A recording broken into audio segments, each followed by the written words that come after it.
Assalamualaikum warahmatullahi wabarakatuh. Hi everyone, I'm Shaffa Aurora. In this video, I will explain about the colon. What is a colon? The colon is a punctuation mark consisting of two equally sized dots placed one above the other on the same vertical line. Main ways to use colons. For explanations, colons are great for providing explanations of situations and to provide further context in sentences. In this form, whatever comes after the colons explains what precedes it. Example, there was only one solution. I would have to go to summer school.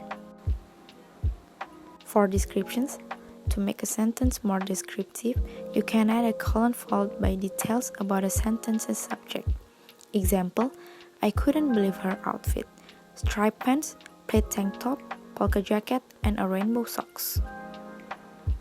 Before a definition, for identify a word or term in a sentence, and then follow it with a colon and a definition for the word to help share its meaning with readers. Example, the psychology book explained the term phobia, an irrational fear of something. Other ways to use colons. There are some minor, more technical things in writing that we need colons for, mainly for providing clarity. Examples, quotation. The main character in the movie said, play hard, work harder. Separate the hours and minutes. I have a doctor's appointment at 10 a.m. List of things.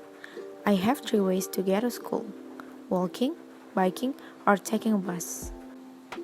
Certain titles of films. The Twilight Saga, Breaking Dawn. So, that's all I can explain about colon punctuation.